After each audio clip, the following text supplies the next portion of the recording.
Subscription کے button کو دبائیے اور ساتھ بیل آئیکن پر کلک کیجیے تاکہ آپ کو تمام ویڈیو فوراً مل سکیں۔ اس ویڈیو پسند آنے کی صورت میں اسے لائک، کمنٹ اور شیئر کرنا مت بھولیں۔ اب شاید خدا نے آپ کو ہماری مدد کے لیے بھیجا ہے۔ آپ کہاں سے آئے ہیں؟ طاہر نے مختصراً اپنی سرگزشت سنائی اور اختتام پر لڑکی سے کہا، میں ذرا باہر جا کر موسم کا حال دیکھنا چاہتا ہوں۔ محل میں تاتاریوں کی آمد کا ہر وقت خطرہ ہے، اس لیے باہر جانے کا محفوظ راستہ یہ سرنگ ہے۔ یہ کہتے ہوئے لڑکی نے تہہ خانے کی دیوار کے ساتھ لگی ہوئی لوہے کی ایک چرخی کو گھمانا شروع کیا۔ معمولی کھڑکھڑاہٹ کے ساتھ ایک سل آہستہ آہستہ ایک طرف کھسک گئی اور دیوار میں ایک قابل گزر شگاف پیدا ہو گیا۔ تہہ خانے کی دھندلی سی روشنی کے مقابلے میں سرنگ بہت تاریک تھی۔ لڑکی اور اس کا بھائی کسی جھجک کے بغیر آگے جا رہے تھے، لیکن طاہر جھجک کر قدم اٹھا رہا تھا۔ کہیں کہیں سرنگ کے دونوں جانب زمین کھود کر کشادہ کمرے بنائے گئے تھے۔ طاہر کوئی 50 گز چلنے کے بعد اصل راستہ چھوڑ کر ایک کمرے میں گھس گیا۔ اتنی دیر میں لڑکی اور اس کا بھائی کچھ دور نکل گئے۔ طاہر پریشانی کی حالت میں کمرے کی دیواریں ٹٹول رہا تھا کہ لڑکی کی آواز آئی، آپ کہاں ہیں؟ طاہر نے جواب دیا، مجھے راستہ نہیں ملتا۔ لڑکی نے پلٹ کر اپنے بھائی سے کہا، اسماعیل ان کا ہاتھ پکڑ لو۔ اسماعیل نے طاہر کا ہاتھ پکڑتے ہوئے کہا، میرے ساتھ آئیے، میں تاریکی میں دیکھنے کا عادی ہو چکا ہوں۔ طاہر نے کہا، ان کمروں میں اچھی خاصی فوج رہ سکتی ہے۔ لڑکی نے جواب دیا، ہاں لیکن کاش ہمارے پاس کافی فوج ہوتی۔ ایک جگہ پہنچ کر لڑکی رک گئی اور اس نے کہا، اب ذرا سنبھل کر چلیں، آگے چشمہ ہے، اسماعیل تم میرا ہاتھ پکڑ لو۔ تینوں ایک دوسرے کا ہاتھ پکڑ کر چند قدم آگے بڑھے تو تاریکی کم ہونے لگی۔ دائیں ہاتھ مڑنے کے بعد 2-3 قدم چل کر لڑکی پھر رک گئی۔ یہاں روشنی کافی تھی۔ طاہر نے دیکھا وہ ایک چھوٹے سے تالاب کے کنارے کھڑا ہے۔ ایک چٹان سے پانی کی دھار پھوٹ کر اس تالاب میں گر رہی تھی اور تالاب کا فالتو پانی سرنگ کے راستے نکل رہا تھا۔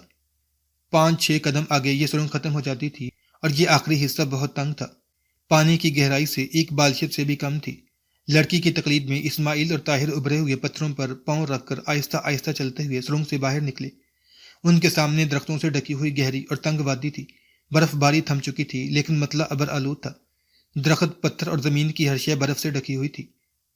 سرنگ سے نکلتا ہوا پانی ایک چھوٹی سی ندی بناتا اور سنگریزوں سے ٹکرا کر ایک دلکش نغمہ پیدا کرتا ہوا اس تنگ وادی کے درمیان ایک بڑی ندی سے جا ملتا تھا۔ طاہر تھوڑی دیر کے لیے ایک دلکش منظر میں کھو گیا۔ اس نے اپنے ساتھیوں کی طرف دیکھا۔ تھوڑی دیر کے لیے نادستہ طور پر اس کی نگاہیں لڑکی کے چہرے پر مرکوز ہو گئیں۔ وہ حسین تھی، شبنم میں دھلے ہوئے پھول سے زیادہ حسین۔ مصور فطرت نے برف کا حسین مجسمہ بنا کر اس میں گلابی رنگ بھر دیا تھا۔ حزن و ملال نے اس کا چہرہ بادل کے ہلکے سے نقاب میں چھپائے ہوئے چاند سے زیادہ دلکش بنا دیا تھا۔ لڑکی منہ پھیر کر بے توجہی سے اپنے بھائی کی طرف دیکھنے لگی اور طاہر کے منہ سے بے ساختہ یہ الفاظ نکل گئے، تمہارا نام کیا ہے؟ ثریا، اس نے جواب دیا اور پریشان سی ہو کر طاہر کی طرف دیکھنے لگی۔ اس کی نگاہیں یہ کہہ رہی تھیں، دیکھو میں تمہاری پناہ میں ہوں لیکن ایک غیور باپ کی بیٹی ہوں۔ طاہر نے اپنے جسم میں ایک کپ کپی سی محسوس کی اور منہ پھیر لیا۔ کچھ دیر سر جھکا کر سوچنے کے بعد وہ بولا، مجھے بہت جلد بغداد پہنچنا ہے لیکن اس سے پہلے میں آپ کو بلخ پہنچا دوں گا۔ ہم مطلع صاف ہوتے ہی یہاں سے روانہ ہو جائیں گے۔ اس وادی سے باہر نکلنے کا راستہ کون سا ہے؟ لڑکی نے اشارہ کرتے ہوئے جواب دیا، اس طرف سے سامنے کی پہاڑی عبور کرنے کے بعد۔ طاہر نے کہا، اگر سورج نکل آیا تو ہم کل روانہ ہو جائیں گے۔ لڑکی نے آسمان کی طرف دیکھا اور کہا، ابھی شاید اور برف پڑے۔ طاہر نے کہا، آپ تھوڑی دیر یہاں ٹھہریں، میں اوپر جا کر دیکھ آؤں۔ شاید کیا؟ لڑکی نے پوچھا۔ کچھ نہیں، آپ کا خیال ہوگا کہ شاید مسلمانوں کی فوج نظر آ جائے۔ میں بھی صبح و شام یہی خواہش لے کر اس پہاڑی پر جایا کرتی تھی۔ طاہر نے کہا، آپ کا تہہ خانہ تو کافی محفوظ ہے لیکن کیا بستی کے لوگوں میں کسی کو اس کا پتہ نہیں؟ ثریا نے جواب دیا، نہیں، اس وادی کے گرد ہمیشہ پہرا رکھا جاتا تھا۔ ابا جان نے جب یہ تہہ خانہ اور سرنگ دکھائی تو مجھے احتیاط کی وجہ معلوم ہوئی۔ بہت اچھا، میں ابھی آتا ہوں۔ طاہر یہ کہہ کر برف پر پاؤں رکھنے لگا تھا کہ لڑکی نے جلدی سے کہا، نہیں ٹھہریے، اس سرنگ کے قریب برف پر پاؤں کے نشان نہ چھوڑیے، اب ندی میں سے گزر کر جائیے۔ طاہر ثریا کی ہدایت پر عمل کرتے ہوئے پانی میں چلتا ہوا بڑی ندی تک پہنچا اور بڑے بڑے پتھروں پر پاؤں رکھ کر اسے عبور کرنے کے بعد پہاڑی پر چڑھنے لگا۔ پہاڑی کی چوٹی پر پہنچ کر اس نے چاروں طرف نظر دوڑائی لیکن اسے برف کی سفید چادر پر کوئی متحرک شے نظر نہ آئی۔ جب وہ نیچے اتر کر اپنے ساتھیوں کے قریب پہنچا تو برف بارش پھر شروع ہو چکی تھی۔ طاہر بھوک کی شدت محسوس کر رہا تھا۔ دوبارہ تہہ خانے میں پہنچنے کے بعد ثریا نے گوشت کے چند ٹکڑے اور تھوڑا سا خشک میوہ ایک تشتری میں ڈال کر طاہر کے سامنے رکھتے ہوئے کہا، آپ کو بھوک تو ضرور ہوگی، آپ نے رات کے وقت بھی کچھ نہ کھایا تھا۔ طاہر نے جواب دیا، شام کو مجھے آپ کے نوکر کے تھیلے سے کافی کھانا مل گیا تھا، مجھے گھوڑے کی فکر ہے، میں اسے اسی حالت میں چھوڑ آیا تھا۔ میں علل صبح اوپر جا کر اسے استبل میں چھوڑ آئی تھی، وہاں سوکھی گھاس کافی ہے۔ یہ کہہ کر ثریا اپنے بھائی کی طرف متوجہ ہوئی۔ اسماعیل، تم ان کے ساتھ بیٹھ کر کھاؤ۔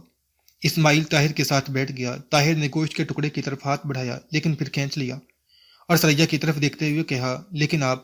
ثریا نے کہا، آپ میری فکر نہ کیجیے، میں بہت سویرے کھا لیا کرتی ہوں۔ اسماعیل آج ذرا دیر سے اٹھا تھا اس لیے یہ ابھی تک بھوکا ہے۔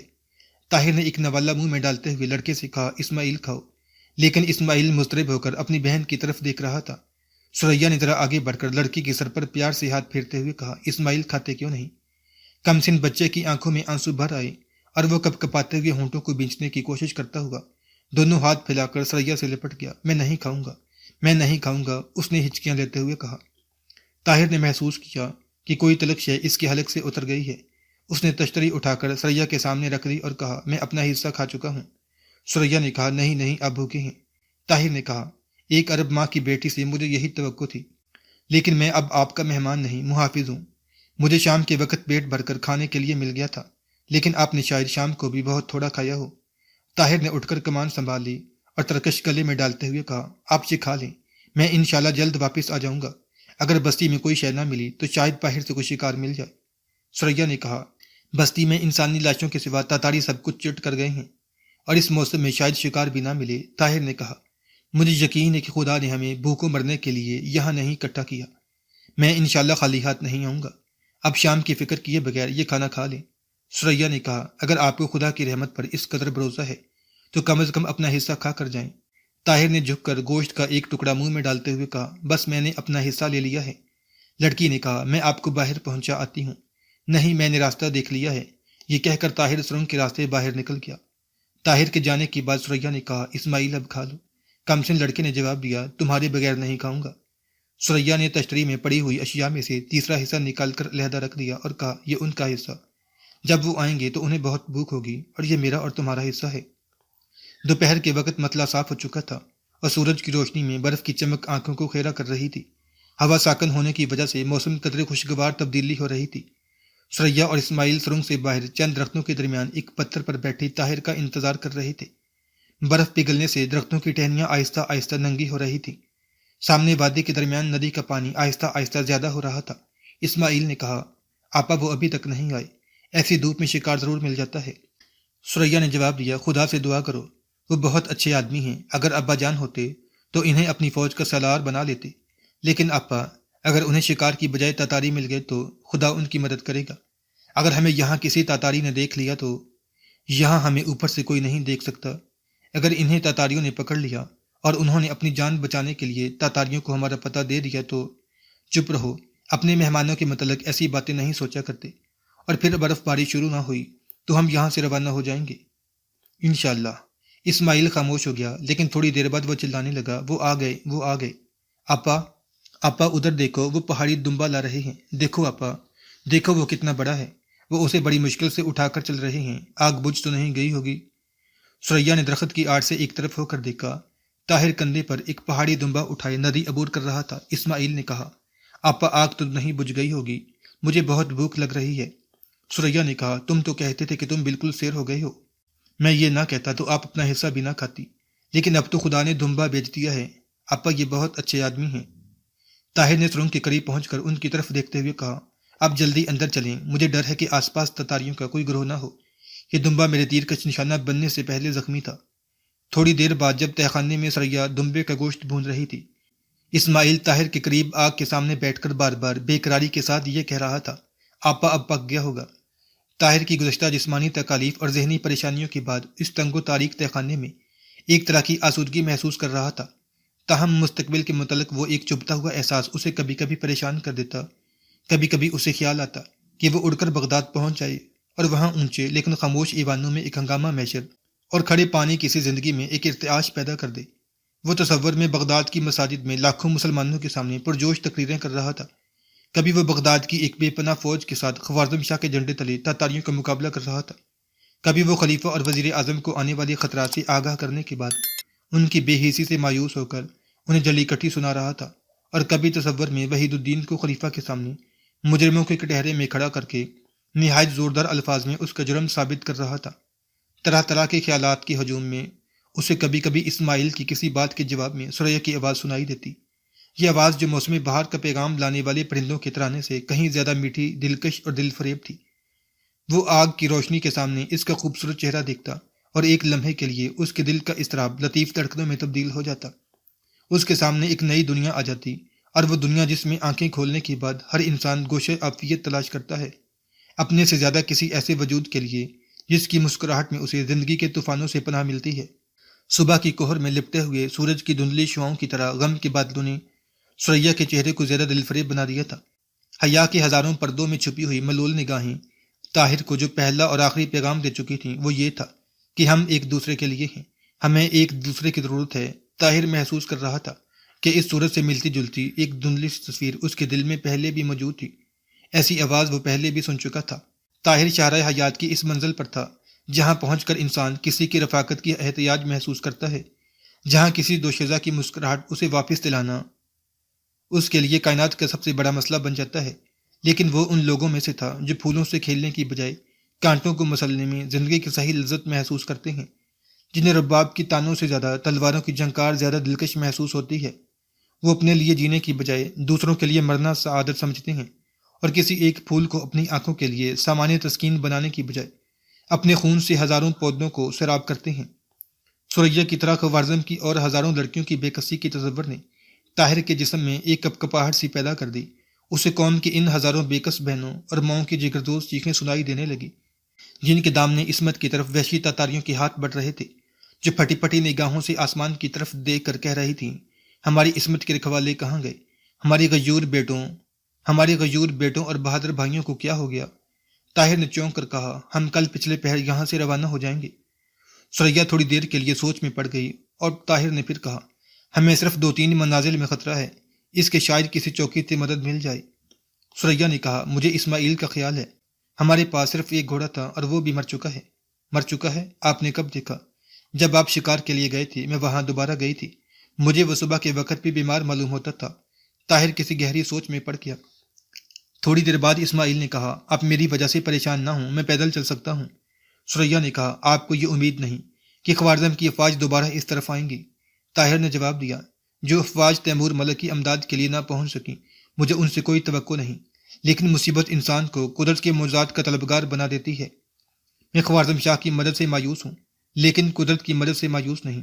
اگر ہم پیدل پہاڑی راستہ اختیار کریں تو کھولے کی نسبت زیادہ محفوظ ہوں گے۔ راستے میں کسی زخمی سپاہی کا گھوڑا مل جانا بے دز قیاس نہیں۔ اس کے علاوہ میرا اندازہ ہے کہ تاتاریوں کا رخ شمال مغرب کی طرف ہے، جنوب میں بلخ کا راستہ محفوظ ہوگا۔ ہم انشاءاللہ کل پچھلے پہر یہاں سے روانہ ہو جائیں گے۔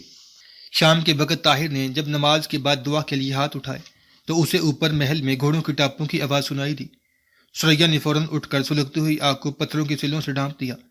طاہر دعا ختم کر کے ثریا کی طرف متوجہ ہوا اور وہ خوفزدہ صورت بنائے دبی الفاظ میں بولی، یہ شاید تاتاری ہیں، لیکن گھوڑے 5-6 سے زیادہ نہیں۔ طاہر نے آہستہ سے کہا، ہو سکتا ہے کہ ان کے پیچھے کوئی فوج آ رہی ہو۔ اسماعیل نے مغموم لہجے میں کہا، اب ہم شاید بلخ نہ جا سکیں۔ طاہر نے اسے تسلی دیتے ہوئے کہا، نہیں، انشاءاللہ ہم ضرور جائیں گے۔ کب؟ شاید آج ہی روانہ ہو جائیں۔ ثریا نے چونک کر پوچھا، آج؟ ہاں، آپ اس گوشت میں سے 3 دن کی خوراک تھیلے میں ڈال لیں، لیکن برفانی راستے میں رات کے وقت آپ پیدل چلنے کے متعلق کیوں سوچتی ہیں؟ کیا قدرت نے ہمارے لیے گھوڑے نہیں بھیجے؟ ان کے گھوڑے چھیننا ذرا مشکل ہے۔ طاہر نے جواب دیا، جو کام ضروری ہو اس کے متعلق یہ نہیں سوچا جاتا کہ یہ مشکل ہے یا آسان۔ تھوڑی دیر بعد اوپر سے ٹھکاٹھک کی آوازیں آنے لگیں۔ ثریا بولی، وہ درمیان کے بڑے کمرے میں شاید آگ جلانے کے لیے دروازے توڑ رہے ہیں اور گھوڑوں کو استبل میں باندھ آئے ہیں۔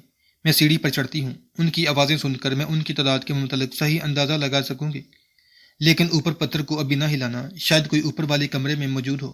نہیں، آپ بے فکر رہیں۔ ثریا یہ کہہ کر سیڑھی پر چڑھی اور سل کے قریب کان لگا کر اوپر سے آنے والی آوازیں سننے لگی۔ تھوڑی دیر بعد وہ نیچے اتری اور طاہر کے سوال کا انتظار کیے بغیر بولی، وہ 6 یا 7 سے زیادہ نہیں، وہ تیمور ملک کی تلاش میں ہیں۔ ممکن ہے کہ صبح تک ان کے اور ساتھی بھی آ جائیں۔ میں ان کی زبان نہیں سمجھ سکی، لیکن تیمور ملک کا نام بار بار سن کر میرا یہی اندازہ ہے۔ وہ اس وقت اوپر والے کمرے سے دائیں طرف تیسرے کمرے میں ہیں۔